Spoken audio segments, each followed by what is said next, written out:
ونصلي على رسوله الكريم أما بعد فأعوذ بالله من الشيطان الرجيم بسم الله الرحمن الرحيم قال النبي صلى الله عليه وسلم التائب من الذنب كمن لا ذنب له۔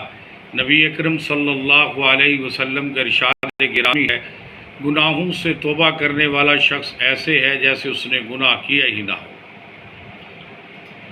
ہم صبح اٹھیں تو دل میں یہ نیت ہو کہ میں نے آج کوئی گناہ نہیں کرنا، پھر صبح سے شام تک اس کوشش میں لگے رہیں، آنکھ سے کوئی گناہ نہ ہو، زبان سے کوئی گناہ نہ ہو، کان سے کوئی گناہ نہ ہو، شرمگاہ سے کوئی گناہ نہ ہو، ہاتھ پاؤں سے کوئی گناہ نہ ہو۔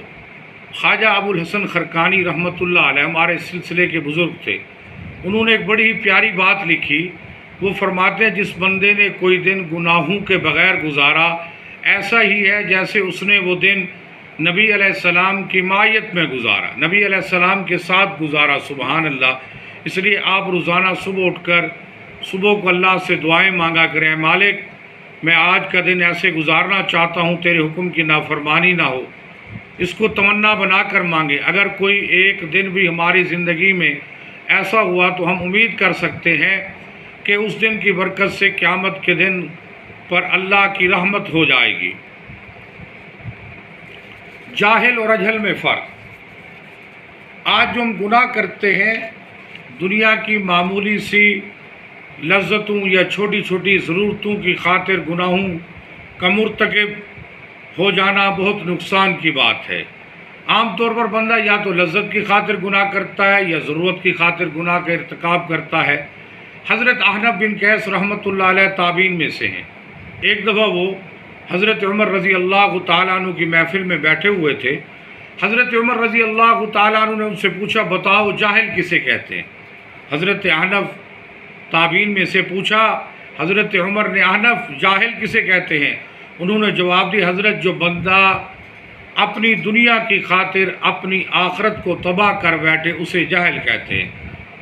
حضرت احنف نے فرمایا جو بندہ اپنی دنیا کی خاطر اپنی آخرت کو تباہ کر بیٹھے اس کو جاہل کہتے ہیں۔ پھر حضرت عمر رضی اللہ تعالیٰ عنہ نے فرمایا میں آپ کو بتاؤں اجہل اس سے بڑا جاہل کون ہے؟ انہوں نے کہا جی حضرت ضرور بتائیے۔ حضرت عمر رضی اللہ تعالیٰ عنہ نے فرمایا جو انسان دوسروں کی دنیا کی خاطر اپنی آخرت تباہ کر بیٹھے اسے اجہل کہتے ہیں۔ آج میں گناہوں کے نقصانات کا علم ہے۔ امام غزالی رحمۃ اللہ علیہ لکھا ہے کہ عالم وہ شخص ہوتا ہے جس پر گناہوں کے نقصانات اچھی طرح واضح ہو جائے۔ گویا جو شخص گناہوں کے نقصانات سے جتنا زیادہ واقف ہوگا وہ اتنا ہی بڑا عالم ہوگا۔ یہ بات بہت کام کی ہے، وجہ یہ جب انسان کسی چیز کے نقصانات سے واقف ہو تو وہ اس سے بچتا ہے، یہ انسان کی فطرت ہے۔ ہمیں چاہیے آج جو ہم پریشان ہیں بے اطمینانی کا شکار ہیں، یہ ساری بدعمالیوں کی سزائیں ہیں، مہنگائی ہے، ہماری نافرمانیوں کی گناہوں کی سزا ہے۔ ہمیں چاہیے کہ ہم گناہوں کو چھوڑ دیں، اور متقی پرہیزگار اسے کہتے ہیں جو اپنے آپ کو گناہوں سے بچاتے جو گناہ نہیں کرتا۔ ولی اور پیر اسے کہتے جو جو اپنے آپ کو گناہوں سے بچاتا ہے۔ تو التائب من الذنب کمن لا ذنب له، نبی علیہ السلام کا ارشاد گرامی ہے کہ ہمیں گناہوں سے توبہ کرنی چاہیے، اور جو بندہ گناہوں سے توبہ کرتا ہے اللہ اس کے سارے گناہوں کو معاف فرما دیتے ہیں۔ وما علینا الا البلاغ۔